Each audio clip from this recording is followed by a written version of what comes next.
গানটার কথা মনে আছে? শুধু তুমি নও অবলাকান্ত, অনেকেরই বলার সময় খেয়াল থাকে না। কেন বলছি? কুকথার ফুলঝুরি ছুটছে। আসলে ভোট মানে শুধুই তো প্রতিনিধিকে নির্বাচন করা নয়, তার সঙ্গে জড়িয়ে থাকে এলাকার উন্নয়ন, আমজনতার চাওয়া পাওয়ার বিষয়টাও। ভোট প্রচারে তাই প্রার্থীরা, নেতারা বিভিন্ন প্রতিশ্রুতি দেন, কাজের খতিয়ান তুলে ধরেন, কিন্তু বাংলার ভোটে প্রতিশ্রুতি, কাজের খতিয়ান, তার মাঝখানেও নেতাদের কথার ফুলঝুরি, কুকথার ফুলঝুরি ছোটে। বেলাগাম মন্তব্য এখন বেশি শোনা যাচ্ছে, বারবার শোনা যায়। যেমন দিলীপ ঘোষ মুখ্যমন্ত্রীকে ব্যক্তিগত আক্রমণ করে বসলেন তিনি। বিতর্কের জলঘোলা হতেই 24 ঘন্টার মধ্যে নরমে গরমে দুঃখ প্রকাশ করেছেন, কিন্তু তাতে কি আর চিড়ে ভিজল? হই হই করে বিজেপি প্রার্থীর বিরুদ্ধে নির্বাচন কমিশনে নালিশ করতে ছোটে তৃণমূল কংগ্রেস।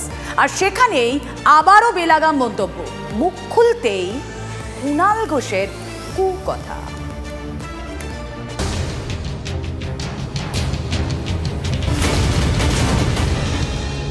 কুকথার পাল্টা কুকথা, নেতাদের দায়িত্ব জ্ঞানহীন মন্তব্যে তপ্ত ভোটবঙ্গ। একদিকে দিলীপ ঘোষ, অন্যদিকে কুণাল ঘোষ। দুই শিবিরের দুই ঘোষের মুখ বেলাগাম ছুটছেই। দিলীপ ঘোষ রাজ্য রাজনীতিতে ঠোঁট কাটা নেতা হিসেবেই তাঁর পরিচিতি। বিরোধী শিবির হোক কিংবা দলের একাংশকে নিশানা, বারবার সোজাসাপটা কথা বলে বিতর্ক উস্কেছেন। শীর্ষ নেতৃত্বের মুখে লাগাম পরানোর চেষ্টা করলেও দিলীপ ঘোষ নিজের স্টাইলেই হেঁটেছেন। লোকসভা ভোটেও ফুল ফর্মে দিলীপ, কেন্দ্র বদলালেও তার ভাষা বদলায়নি। মঙ্গলবার ভোট প্রচারে বেরিয়ে মুখ্যমন্ত্রীকে নিয়ে বিতর্কিত মন্তব্য করে বসেন বর্ধমান দুর্গাপুরের বিজেপি প্রার্থী। আমি গোয়ার মেয়ে, আমি ত্রিপুরার মেয়ে, বাপ তো ঠিক করুন, আপনার মেয়ে হওয়া ঠিক নয়। দিল্লি দখলের লড়াইয়ে এবার সন্দেশখালীতে নারী নির্যাতনের অভিযোগকে হাতিয়ার করতে চাইছে বিজেপি। তাই দিলীপ ঘোষের এমন মন্তব্যে বাংলার মহিলাদের অপমান বলে পাল্টা আসরে নামতে দেরি করেনি তৃণমূল কংগ্রেস। শুধু মুখ্যমন্ত্রীকে অপমান করাই নয়, দিলীপের বিরুদ্ধে আদর্শ আচরণ বিধিও লঙ্ঘনের অভিযোগ তুলে বুধবার নির্বাচন কমিশনের কাছে নালিশ ঠোকে ঘাসফুল শিবির। উনি কিন্তু হ্যাবিচুয়াল অফেন্ডার হয়ে গেছেন। মমতা বন্দ্যোপাধ্যায়কে আক্রমণ তো করছেনই, সামগ্রিকভাবে মহিলাদেরও আক্রমণ করছেন।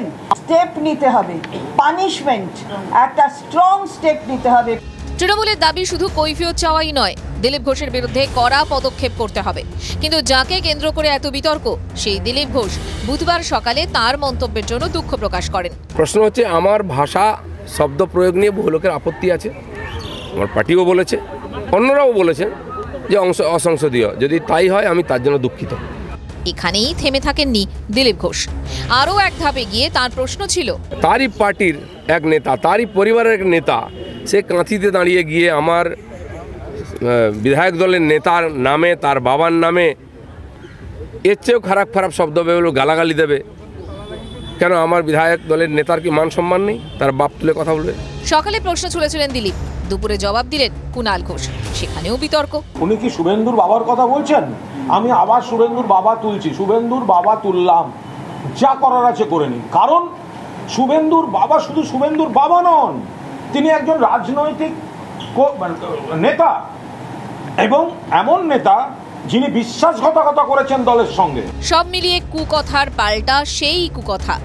এক ঘোষের মন্তব্যে বিতর্ক তৈরি হলো, আর এক ঘোষ সেই বিতর্কের আগুনে আরও ঘি দিলেন। এটাই কি বাংলার রাজনীতির trend? Bureau report, TV9 Bangla. কুকথার রাজনীতি নিয়ে আমরা সুকথায় আলোচনা করব। আমাদের সঙ্গে যারা রয়েছেন, আমি কেয়াদির কাছে শুরুতে যাই। কেয়াদি, বারবার এই কুকথার রাজনীতি, কুকথা আমরা শুনি, আমরা দেখি। আচ্ছা, এটা কোথাও গিয়ে মনে হয় না, আপনি তো বিচক্ষণ রাজনীতিবিদ, যে এটা গিয়ে রাজনৈতিক দৈন্যতা বেশি করে প্রকাশ করে? দেখুন, কোনো কুকথাই কাম্য, প্রথম এটা বলে দিই। এবং গতকালই যখন দিলীপবাবু বলেছিলেন, তারপরে দল কিন্তু তার সেই কথাকে অনুমোদন করেনি এবং তাকে চিঠি দেওয়া হয়েছিল। দিলীপবাবু নিজে ক্ষমা চেয়েছেন যে উনি যদি কাউকে দুঃখ দিয়ে থাকেন, কাউকে আঘাত করে থাকেন, কারণ ব্যক্তি আক্রমণে ভারতীয় জনতা পার্টি বিশ্বাস করে না। অন্যদিকে আজকে যেটা দেখলাম, আজকে আমি আপনাদের চ্যানেলেই দেখলাম যে কুণাল ঘোষ তিনি শুভেন্দু অধিকারীর বাবাকে নিয়ে যেভাবে মন্তব্য করছেন, তার পাশে তো দাঁড়িয়েছিলেন রাজ্যের তামাম বড় বড় মন্ত্রী, তাবড় মন্ত্রী ছিলেন, সাংসদরাও। তারা একবারও কুণাল ঘোষকে আটকালেন না? নাকি কথা বলবেন কুণাল, এটাই স্বাভাবিক? তা বলতে তো পারতেন যে কুণালবাবু আপনি থেমে যান, বা খুব ভালো লাগতো যদি এই কুণাল ঘোষের বিরুদ্ধেই শতপ্রবৃত্ত হয়ে ওই তৃণমূলের যারা ছিলেন তারাও একটা তাহলে বলতে পারতেন বা একটা চিঠি ইস্যু করতে পারতেন, নাকি সেটা করার ক্ষমতা নেই। এর আগেও আমরা দেখেছি অখিল গিরি তিনি দেশের মহামহিম রাষ্ট্রপতির সম্পর্কে যেভাবে কুৎসিত মন্তব্য করেছিলেন। মমতা বন্দ্যোপাধ্যায় ক্ষমা চেয়েছেন, কিন্তু তার হয়ে অখিল গিরি না, তিনি শর্ত সাপেক্ষে কী সব একটা বলেছিলেন, পরবর্তীকালে আবার আক্রমণ করেছেন। এই দলের তো এই সংস্কৃতি। অভিষেক বন্দ্যোপাধ্যায় শুভেন্দু অধিকারীর বাড়ির সামনে বাপকে ডেকে নিয়ে বলে যেটা বলেছিলেন সেইটা কি খুব কাম্য? আসলে এটা তৃণমূলের সংস্কৃতি, এই সংস্কৃতি বহন করে চলেছেন কুণাল ঘোষ। কিন্তু কেয়াদি, রাজ্যের মুখ্যমন্ত্রীর সঙ্গে তার মত পার্থক্য থাকতে পারে দিলীপ ঘোষের, অবশ্যই রাজনৈতিক মত পার্থক্য থাকতে পারে, কিন্তু রাজ্যের মুখ্যমন্ত্রীকে যেভাবে তিনি আক্রমণ করেছেন সেভাবে আক্রমণ করাটা কি ঠিক? বা আক্রমণ করার পর তিনি ক্ষমা চাইছেন, আমি মানলাম আপনি যে কথা বলছেন, সেই ক্ষমা চেয়েও খোঁচা দিয়ে রাখাটা সেটা কি ঠিক? এটা কি সত্যি জনমানসে একটা ভালো বার্তা দেয়? দেখুন, আমি তো আপনাকে বললাম রুবেলা, স্পষ্ট করে ভারতীয় জনতা পার্টি এই কথার অনুমোদন করেনি, দলীয়ভাবে তাকে চিঠি দেওয়া হয়েছে। কিন্তু অন্যদিকে আমি তো বলছি মমতা বন্দ্যোপাধ্যায় একজন নারী, এবং সেই জায়গা থেকে ব্যক্তি আক্রমণ কখনো কোনো অবস্থাতেই করা চলে না, কৃষানুদা দিলীপ ঘোষ মন্তব্য করলেন, তৃণমূল কি করছে বারে বারে? আমি ঠিক এই জায়গা থেকে কৃষানুদার কাছে যাব। দিলীপ ঘোষ মন্তব্য করলেন, পাল্টা কুণাল ঘোষ মন্তব্য করলেন, কেন ও করছে বলে আমিই করব, আমাকে করতেই হবে। এই ট্রেন্ডটাতেও তো কোথাও আমরা একটা বিরত থাকতে পারি এই জায়গাটা থেকে। না, কুণাল ঘোষ কুকথাটা কি বললো আমি বুঝতে পারলাম না। কারুর বাবা যদি রাজনীতির বাবাকে উদ্ধৃত করা, না না না, সেটা হচ্ছে বাবাকে উদ্ধৃত করা, তার কারণ বাবা রাজনীতিতে আছেন। অভিষেক বন্দ্যোপাধ্যায়ের পরিবার রাজনীতিতে নেই, অভিষেক বন্দ্যোপাধ্যায়ের স্ত্রী, কন্যা, পুত্র তো রাজনীতিতে, তাদেরকে তুলে যারা বক্তব্য রাখে, বিষয়টা হচ্ছে তাকে কোনো গালমন্দ বা কুকথা বলা হয়নি। দুই হচ্ছে যে এইগুলো তো উপর শ্রেণীর নেতৃত্ব থেকে আসে। দিলীপ ঘোষ যেটা বলেছেন এটাই তো কদিন আগে শুভেন্দু অধিকার একাধিকবার উনি বলেছেন। আর যেই পার্টির প্রধানমন্ত্রী রেণুকা চৌধুরীকে পার্লামেন্টে শূর্পণখার সাথে তুলনা করে, যেই প্রধানমন্ত্রী জনসমক্ষে দাঁড়িয়ে দিদিকে রকবাজের মতো দিদি ও দিদি করে টিটকিরি মারে, যে প্রধানমন্ত্রী 2 কোটি টাকার গার্লফ্রেন্ড বলে, যে প্রধানমন্ত্রী কংগ্রেসের বিধবা বলে, এই যে একর পর এক প্রধানমন্ত্রীকে রকবাজ বলছেন, 100 বার প্রধানমন্ত্রীকে রকবাজের মতো দিদি বলছে। আর কেউ আছে, দেখুন কি ভাষা আপনি বলছেন, কতখানি নির্লজ্জ বলছেন। বাবা বললে অসুবিধা নেই, যার বাবা পাবলিক লাইফে আছে তার বাবা সম্পর্কে বলেছে, তার বাবাকে কেউ গালমন্দ করেনি, তার বাবাকে কেউ তুই তোকারি করেনি। আমার আমি একটু কৌস্তবদের কাছে যাই। এই আলোচনাটা আমরা এই আলোচনাটা কেয়াদি এবং কৃষানুদা আমরা চাই গঠনমূলক আলোচনা হোক। কেয়াদি এবং কৃষানুদা আমি দুজনকেই, কেয়াদি কৃষানুদা দুজনকেই বলবো আমি চাই আলোচনাটা গঠনমূলক হোক। কৃষানুদা আলোচনাটা গঠনমূলক হোক। কৌস্তবদা আমরা বারবার দেখেছি আমরা এই ধরনের কুকথা নিয়ে যখন আলোচনা করছি রাজনৈতিক নেতা মন্ত্রীদের, আমরা আবার দেখছি যে পার্লামেন্টে সেখানেও দাঁড়িয়ে কিরকম একটা যেন ক্লাব স্তরীয় কার্যকলাপ চলে, সেখানে কেউ চোখ টেপে, কেউ বুক ঠোকে, এটাও তো হওয়ার কথা নয়। আজ টিভিতে যারা নজর রেখে এই ছবিগুলো দেখেন, আমার বাড়ির বাচ্চাটা সে কি শিখবে? আসলে প্রশ্নটা এখানেই, ভয়ের জায়গাটা এখানেই, কারণ যা শিখছে সেটা তো মারাত্মক, শিখে সে যা শেখাবে সেটা আরো ভয়ঙ্কর হবে, নয় কি? না, আসলে রুমেলা, আমি বলছি যে বাংলা একাডেমির ছড়াছড়ি যেমন তৃণমূলে আছে তেমন বিজেপিতে আছে। আচ্ছা, দিলীপ ঘোষ এ তো প্রথমবার বললেন না কথা। দিলীপ ঘোষ যেদিন রাজ্য সভাপতি হয়েছিলেন তার পরের দিন যাদবপুর ইউনিভার্সিটির একটা ঘটনা নিয়ে বলেছিলেন, যাদবপুর ইউনিভার্সিটির ভিসিকে নাকি উনি জুতিয়ে লাল করে দিতে চান। এটা ভাষা ছিল ওনার। আমি অবাক হয়েছিলাম দেখে। তারপর কি দেখলাম, ভোটের সময় দেখলাম রাজ্যের মহিলা মুখ্যমন্ত্রীকে তিনি বারমুডা পরা নিয়ে যে ইঙ্গিত করলেন এটাকে অসভ্যতা বলে। কিন্তু তৃণমূলকে দেখুন আজকে কুণাল ঘোষ যেভাবে কথা বলছে, বা অভিষেক ব্যানার্জি ভাইপো যেভাবে শুভেন্দুর বাড়ির সামনে গিয়ে বললো তোর বাবাকে ডেকে নিয়ে, একদম দিস মাছ ল্যাঙ্গুয়েজ, আপনি চালান, কোনো অসুবিধা নেই। আমরা বলছি যে কুকথার ফুলঝড়ি চলছে এবং কিছু লোক মনে করছে যে এই কুকথা বলে রাজনীতিতে জনপ্রিয় হওয়া যাবে। আমি বলছি এগুলোকে এজেন্ডা করবেন না, এগুলোকে টপিক করবেন না, টপিক করুন নির্বাচনের ইস্যুগুলোকে। মানুষের অবস্থা খারাপ হচ্ছে, প্রান্তিক মানুষ খেতে পাচ্ছে না, পেট্রোলের দাম 50 টাকা থেকে 107 টাকা হয়েছে, এজেন্ডা করতে হবে। উন্নয়নের কথাটা আমরা শুনতে পাচ্ছি না, শুধু এই কুকথার লড়াই আমরা দেখতে একদম পাচ্ছি। একদম খুব সেই খারাপ কারণে- তো। গান্ধী খুব সম্পর্কে খারাপ তো। শুভেন্দু খুব অধিকারী খারাপ কি বলেছিল? খুব খারাপ কি বলেছিল? আপনারা একটু শো করুন তাকে নিয়ে বিজেপি কি অ্যাকশন নিয়েছে একবার বলুন। আর বলুন না, রাহুল গান্ধী ঐশ্বর্য রায় একজন এত স্বনামধন্য শিল্পী, তাকে বারে বারে কিভাবে বলেছেন সেটাও তাহলে বলুন আপনি। কংগ্রেসের প্রতিনিধি আপনার থাকলে কংগ্রেসের বলবেন। জন্য এত দয়া, এত প্রাণ কাঁদছে কৃষ্ণু বাবু ঐশ্বর্য রায়কে বারে বারে, আরে, ও দেখো ঐশ্বর্য রাহুল নাচ গান্ধী রही है, সম্পর্কে ও কি দেখো বলেছে? ঐশ্বর্য নাচ সেই रही है। নামটা তো আমি সেই এখানে বিষয়ে বললে আপনারা তো বললেন না আমাকে তো, censor করা একবারে হবে। বললেন না তো যে উনি একজন মিসোজিনিস্ট একটা পার্টির যার চরিত্র গালমন্দ করা, মহিলাকে এভাবে আক্রমণ করছেন, Personal attack বলুন থেকে সেটা। শুরু করে আরে, গালমন্দ রাহুল করা যারা গান্ধীকে হচ্ছে রাজনৈতিক এত ভিত্তি। আপনার প্রাণ কাজ, আপনার নেতা রাহুল গান্ধী হতে পারেন, কিন্তু রাহুল গান্ধী ঐশ্বর্য রায়কে কিভাবে আক্রমণ করেছিলেন? শুধুমাত্র একটাই অপরাধ, ঐশ্বর্য রায় রাম মন্দির গেছিলেন বলে, সেই জন্য রাহুল গান্ধী বারে বারে বলছে ও দেখো ঐশ্বর্য নাচ রही है, বারে বারে গেছে বলছে ঐশ্বর্য একটা, ওই কারণেই বলেছিলেন ঐশ্বর্য নাচ রही है। সেটা আপনাদের মনে হয়নি? ঐশ্বর্য রায় নারী নন, ঐশ্বর্য রায় সম্মান নেই, শুধু একমাত্র সম্মান, শুধু একমাত্র সম্মান মমতা ব্যানার্জি, আর কারো সম্মান নেই, আর কারো সম্মান নেই, সন্দেশখালীর মেয়েদের সম্মান নেই, হাঁসখালীর মেয়েদের সম্মান নেই, আমাদের রাজ্যের এক এক পয়েন্ট আরে হাঁসখালী বলতে হাতরাস বলতে হবে, সন্দেশখালী বলতে হাতরাস বলতে হবে, উন্নাও বলতে হবে, দুটোই সমান, দুটো দলই সমান। হাতরাস আর হাঁসখালীর মধ্যে কোনো পার্থক্য নেই, উন্নাও আর কামদুনির মধ্যে কোনো পার্থক্য নেই।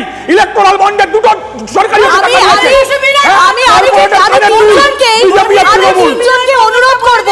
আমি তিনজনকে অনুরোধ করব, তিনজনে একসঙ্গে কথা বললে অবশ্যই আমাদের দর্শকদের কাছে আমরা কোনো সদর্থক বার্তা পৌঁছে দিতে পারবো না।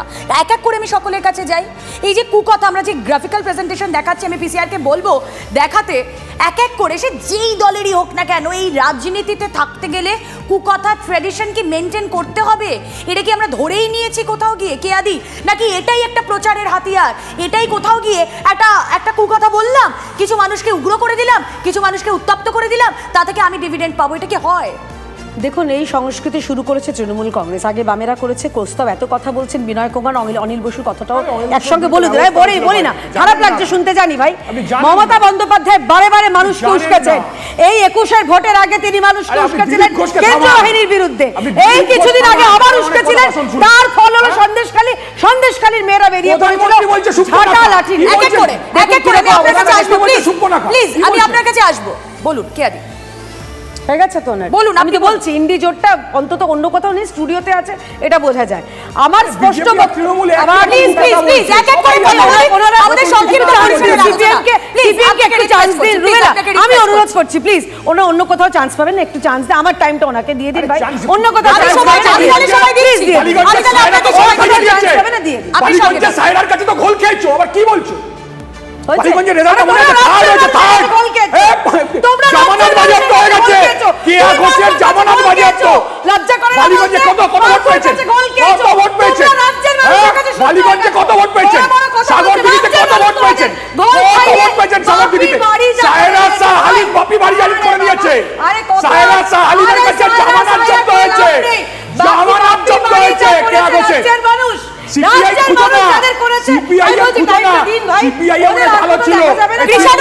আমি দুজনকে চুপ করতে বলবো,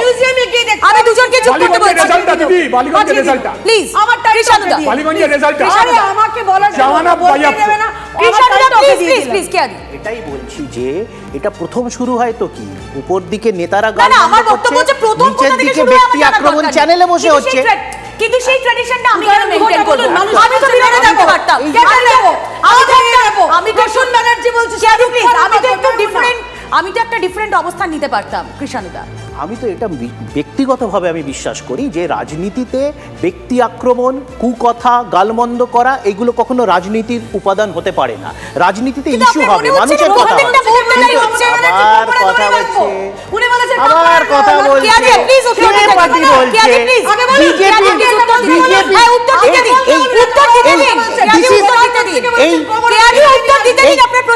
এই অ্যারোগেন্সটা হচ্ছে বিজেপি, এই অ্যারোগেন্স, ব্যক্তি আক্রমণ, লোককে টিটকিরি করা, গালমন্দ করা, এগুলো হচ্ছে বিজেপি। এটাই আমরা বলছি, আমাকে আলাদা করে বলতে হবে না, শুধু বিজেপির প্রতিনিধির আচরণ, ভাষা চয়ন, দাঁত মুখ খিচিয়ে কথা বলাকে দেখুন, তাতেই বুঝতে বলে যাবে। আমাকে কিছু আলাদা করে লজ্জা করতে হবে না, আমার কোনো ক্রেডিবিলিটি ক্রাইসিস নেই, আমার ব্যক্তি চরিত্র, ব্যক্তি সম্পর্ক নিয়ে কোনো ক্রেডিবিলিটি ক্রাইসিস নেই।